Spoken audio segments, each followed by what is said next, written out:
ठीक है जी जनाब शौकत यूसुफजई साहब, बहुत शुक्रिया for being patient. Imran Ismail साहब आप भी, लेकिन कुछ चीजें थी जो सॉर्ट करनी जरूरी थी।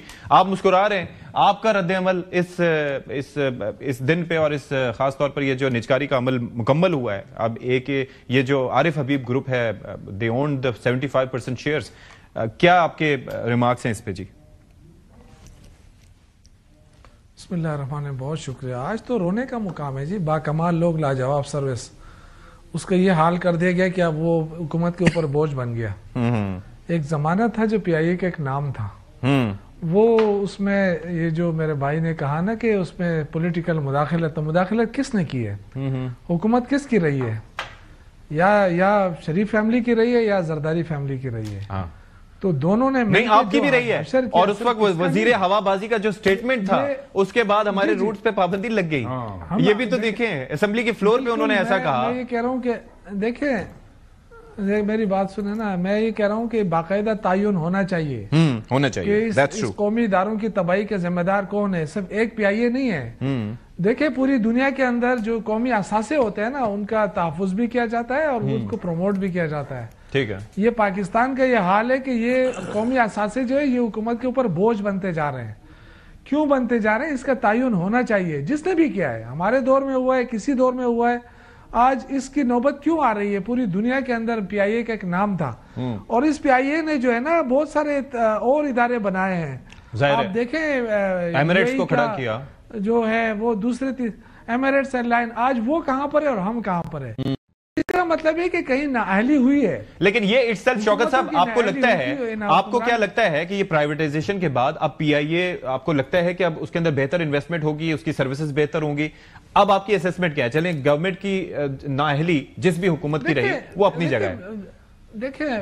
देखें वो तो होगी, जाहिर है, जब प्राइवेट सेक्टर में जाएगी एक चीज तो बेहतर होगी, लेकिन आपका कौमी असासा कहाँ चला गया? आज देखें ना, आपने 5300 अरब की करप्शन हुई है, और आप पूरा कौमी इदारा जो है वो 137 अरब पे आपने भेज दिया। 35 पे 135 तो अब मुझे पता 135 अरब का, तो अब मुझे बताएं कि 135 अरब तो ऐसा है इनके लिए जैसे वो पठान कहते हैं ना, नस्वार है, तो नस्वार के बराबर ही होगा इनके लिए, क्योंकि 5300 अरब इनके लिए कुछ नहीं है, कोई बता ही नहीं सके वो पैसा कहाँ चला गया। फिर इसके अलावा जब से ये हुकूमत आई है शहबाज शरीफ साहब की, 36,000 अरब का कर्जा लिया है। वो 36,000 अरब रुपए कहां चले गए? हमें बताए किन किन सूबों को कितना पैसा मिला है? मैं शौकत भाई इस वक्त स्पेसिफिकली मैं ये कह रहा हूं कि इसको रायते को ना फैलाएं। उसकी रीजन क्या है? रीजन ये है कि जब ये बात करेंगे फिर ये कहेंगे कि 48,000 अरब आपने लिया, फिर उससे पहले की बात आएगी, ये कहेंगे उतने आपने 3.5 साल में इतना ले लिया। मैं ये अर्ज कर रहा हूं कि सिर्फ एक कमेंट आपने कर दिया कि आप कह रहे हैं कि मौके इससे पैदा होंगे। मैं आगे इमरान साहब से भी उनका मौके ले लूं, फिर उसके बाद सियासी मामला पे जरा हम आ जाएंगे। इमरान साहब, मैं सिर्फ इतना कहना चाहता हूं सती भाई, मैं सिर्फ इतना कहना चाहता हूं कि देखिए, PIA एक नाम था, कोई चीज तो अपने पास रख ले यार। पाकिस्तान एयरलाइंस, अब पाकिस्तान एयरलाइन की जगह पता नहीं और क्या एयरलाइन बनेगा, या उसका क्या वो होगा मुझे तो नहीं पता है, नाम बदलेगा या उसी नाम से चलेगा। वो कह रहे हैं नाम वही रहेगा। बहरहाल मुझे बहुत अफसोस हो रहा है। मैं जी, वो कह रहे हैं नाम वही रहेगा, नाम तब्दील नहीं होगा। नाम वही रहेगा और मालिक कोई और होगा, पाकिस्तान तो नहीं होगा ना, नाम कोई और हो, मालिक कोई और। 25% शेयर्स हैं करना था आपके सिवा, इसके सिवा आपके पास कुछ है नहीं। चलें, जो चीजें आप बेच के जाएंगे, मुझे ये खतरा है कहीं मोटरे बेच के ना चले जाए ना। अच्छा, वो तो टोल टैक्स के लिए एक अरसा पहले वो कुछ चलता रहा था सिलसिला उसका। इमरान इस्माइल साहब, sir, your thoughts on this. जाहिर है कि इस दिन पे क्या ये ठीक फैसला हुआ, या इससे आपको लगता है फायदा होगा? कैसा रहा ये? शुक्रिया सती साहब। मैं समझता हूं कि ये एक बहुत जबरदस्त प्राइवेटाइजेशन कमीशन का आज पहला एक बड़ा मार्का उन्होंने मारा है, और there are a few companies जो पाकिस्तान के नेशनल एक्सचेकर पे बोझ बन चुकी हैं। ठीक है। जब हमारी हुकूमत थी तो एयर मार्शल जहीर बाबर गालिबन चेयरमैन PIA थे, तो वो मेरे पास आया करते थे गवर्नर हाउस में कि जी MD PSO को कॉल कर दें, हमारे जहाज में फ्यूल नहीं है और वो दे नहीं रहे। जब उनको कॉल करते थे वो कहते थे जी इतने अरब रुपए PIA ने हमें देने हैं, पहले वो दिलवाएं तो हम देंगे, वरना हम नहीं देंगे। ये PIA के जहाज डिले हो रहे हैं, वहाँ एयरपोर्ट, तस्वीर करें जहाज एयरपोर्ट पे खड़े हैं, पैसेंजर्स बैठे हैं, फ्यूल नहीं है, वो उधर से फोन करवा रहे हैं, PIA के चेयरमैन फोन करवा रहे हैं उनको, चेयरमैन साहब को। कई बार मैंने गवर्नर हाउस में की मीटिंग्स भी कर रही, फिर असद उमर कोई दफ़ा बुलाया, उनको कहा कि भाई ये प्रॉब्लम सॉल्व कराओ, ये कैसे करेंगे, इनको पैसे दो। असद उमर गॉट अपसेट और उन्होंने चेयरमैन पीआईए को वहाँ कहा खड़े होकर कि जी मुझे कोई शौक नहीं है to put money in black hole, कि हर महीने हम इसमें पैसे डाले जाएं और गलते जाएं। सो ये होता है कि जो आपके इदारे एक ज़माने में आपकी प्राइड, नेशनल प्राइड का बायस होते हैं, वो एक टाइम ऐसा आता है कि आपके लिए बोझ बन जाते हैं। और बिजनेस के तरीके से अगर आप उसको चलें तो उस बोझ को उतारा करते हैं, बोझ को लेके डूब नहीं जाया करते। जैसे पाकिस्तान स्टील है, मुसलसल एक बोझ बना हुआ है हमारे नेशनल, ऐसे ही है, बिल्कुल सही कह रहे हैं आप, बिल्कुल सही कह रहे हैं। हर महीने अरबों रुपए के पैसे उसमें जा रहे हैं।